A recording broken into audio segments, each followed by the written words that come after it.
Alright, when I was an international student, I probably changed 10 to 12 different part-time jobs.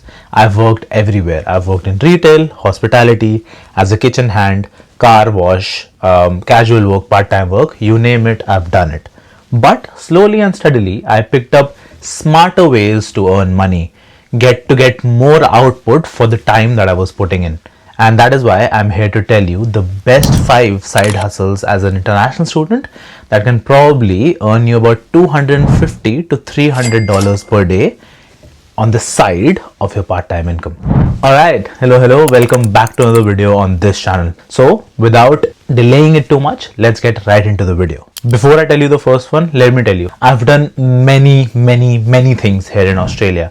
And through trying many things, through talking to different people, you get to know more smarter ways of earning money. And the smartest way that I've personally heard or seen people make money is number one, following your passion. I'll give you different examples, and this is just a thought process that I'm telling you. Like for example, myself, I really love cricket. I really love watching cricket. And only after 2.5 years into my international student journey, I found out that I can actually work in cricket as, in a casual capacity, in a part-time capacity. How can I do that? I can become a cricket umpire. I can coach cricket. I can work as a scorer. Now, all of these things are on the side of my part-time job, would have been on the side of my part-time job. And these are things that I could do anytime I wanted. For example, if I wanted to become a cricket coach, I could have just done a level 0 accreditation from Cricket Australia's website. If you want to know more about this, watch this video where I've actually detailed everything, and actually go through the description as well.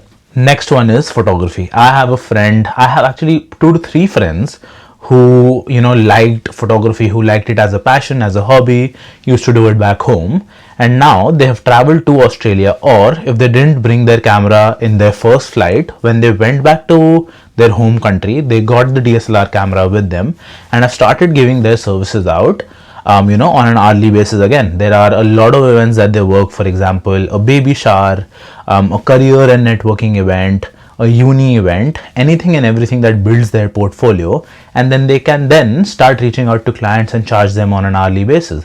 There are a lot of occasions or milestone birthdays that happen here, your sweet 16, 21st birthday, 25th birthday, 50th birthday, 25th anniversary, you name it, and people celebrate it here. And that is where they need probably a photographer who's not going to charge them about $500 an hour or $1,000 an hour.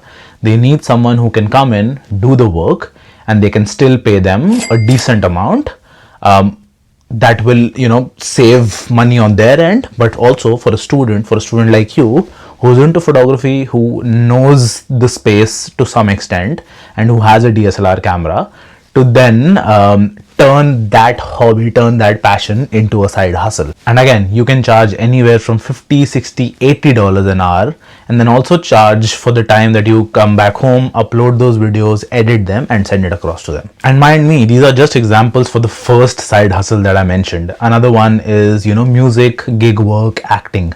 You know how to play a certain instrument, you can reach out to cafes, you can reach out to different places that have live music, or that have potential to provide live music to the people that come there, and just start getting into gig work, start getting into playing music at these sort of different cafes, sort of I wouldn't say nightclubs, but restaurants. And also, if you're a DJ, you can start liaising and partnering up with event organizers as well. Second one is content creation, user generated content. For example, myself, I started creating videos on YouTube as soon as I came here. So as soon as I came here in January 2022, I started a YouTube channel which was obviously not monetized, and I started making videos. Now through those videos, through that portfolio, I started to reach out to other organizations in international student space, be that making content for Pearson PTE, making content for IELTS, IDP, Study Adelaide, Insider Guides. These are just different organizations that I've worked with, that I've made content for, and they've paid me in exchange of that service, in exchange of that product. Because one thing you need to do is to play on your strengths. Everybody, every organization, every brand is looking to get in diverse faces into their branding, into their digital marketing. So the more you play on your strengths, the more confident you are on camera, you can actually start creating content on your own pages. Start tagging different organizations, different Instagram handles, and then see where you can add value. I'm not saying, if you tag Nike, you'll be able to work with them straight away. Yes, maybe in the future, but what I'm trying to tell you is to start small.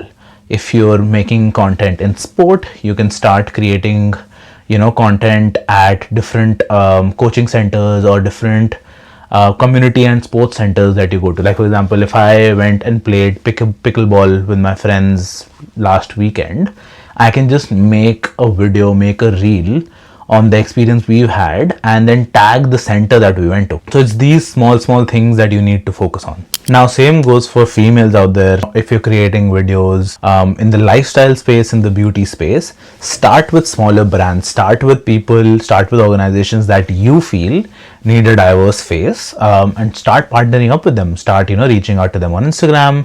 Tell them that, hey, I make these sort of videos, this is my Instagram, these are some of the work that I've done, and go from there. This can be a really big side hustle, because I've seen people charging $150 per reel, and generally it only takes them 30 minutes, an hour to make that reel.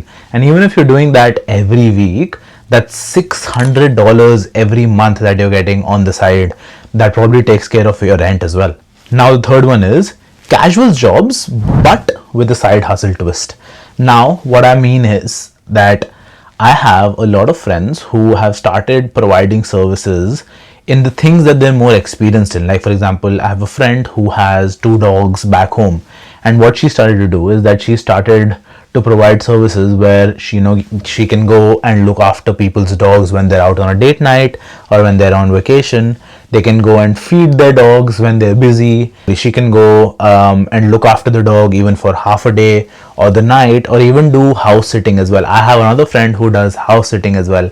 I have another friend who has some sort of a certification, and she's started providing those sort of services to different people around in her circle, around her friends' circle, and then turning it into a really high earning side hustle. Like, for example, imagine charging $30, $40, $45 an hour, or not even an hour, a session, where you just have to go and feed somebody else's dog. Now, I'm not trying to tell you to do the same. It's just about where you're most comfortable, where your passion lies, what you love doing, right? So taking care of pets is one thing, house sitting is one thing, childcare is another thing as well. And people would rather pay you that sort of an amount because they are getting those sort of services from you for a much cheaper price than what they would have to pay at a doggy daycare or a pet daycare. What I'll recommend you to do is that, go to these sort of websites, see what they're charging per day, see what they're charging on an hourly basis, and you can set your hourly rate or a per session rate just $20 lesser. Start with that, and then you'll start getting clients naturally. Also, same goes with house cleaning, gardening. Now, if you haven't watched this video, I have interviewed Praveen, who basically applied for 150 part-time jobs, didn't get through, but got a gig where he started helping a 70 or 80-year-old Aussie with his gardening. Now the Aussie, what he's done for Praveen is that he's helped him get an accreditation at an aged care facility, and now he gets him paid from the facility itself. So it's all legal, everything is legal, and the hourly rate is insane. Now the fourth one is tutoring.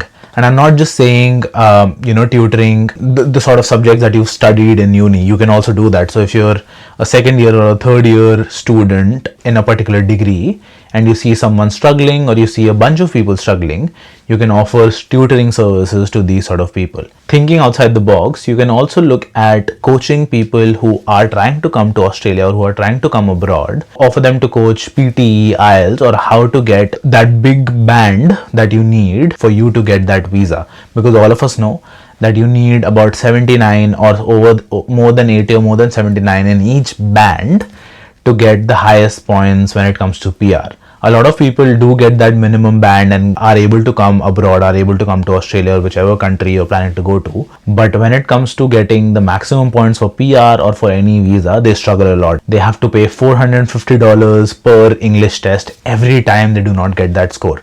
So they'd rather invest in a session with you or 2 sessions with you where you're charging, let's say, $70 an hour, and you tell them tips and tricks on how to crack the PT test, English test, on how to crack the IELTS English test. That can be another thing. Or if maybe you're a topper in class 10th maths or class 12th maths, and you go through the curriculum here and you see some sort of similarities, you can start reaching out to people who have kids in that year and start providing tutoring services as well. So that is what I mean, that Australia is full of opportunities. You can think of something and you can make that happen. And that is what I'm telling you. Those are some trigger points that might get your head thinking. Last but not the least, campus ambassador or brand representative. I've talked about this on my channel multiple times, that the sort of work that you do for your uni during different events, and these are one-off events where you get to work in your uni, they pay a lot, a whole lot. If I were to tell you about my story where I was working for my uni and where that was my primary part-time job, I've earned so much in that job, because unis pay a whole lot. Because here you're paid through different awards, and I'd rather work in my uni for my uni than work in Hungry Jack's. I'll be really honest. So yeah, brand ambassadors or campus ambassadors is something that you can get into. What you'll have to do to get there is just to be active in your uni. Go to a lot of events, attend a lot of networking events, talk to the campus ambassador team of your uni, student ambassador team of your uni, talk to different people in your uni and see how you can start representing your uni. You might have to volunteer for a couple of gigs, but after that, when there's a vacancy, you can go for that role. Another thing that happens here is that during orientation or during those sort of big events, there are a lot of organizations that hold a stall. Like for example, Red Bull comes to different uni events here, and you can become a Red Bull ambassador. I have seen many jobs where these sort of up and coming brands like Red Bull, Celsius or Prime even wanting uni ambassadors because they need someone to represent them at these different universities. Another thing that you can look at is mental health organizations as well. Like for example, there's a mental health organization which goes by the name of Headspace, which is really big here, and they also need uni ambassadors to spread their word, to spread the word around health space, and that there is that sort of a service available for international students, for migrants. There's another one called Sonder as well. So as I said, the world is your ocean.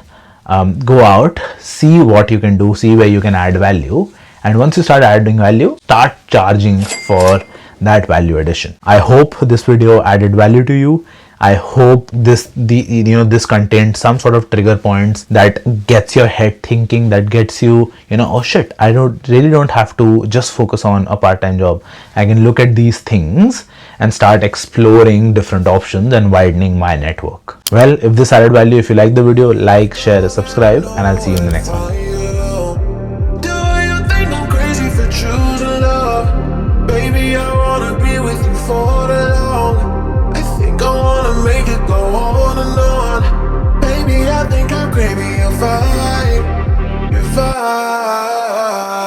Don't know, I called you plenty, are you on?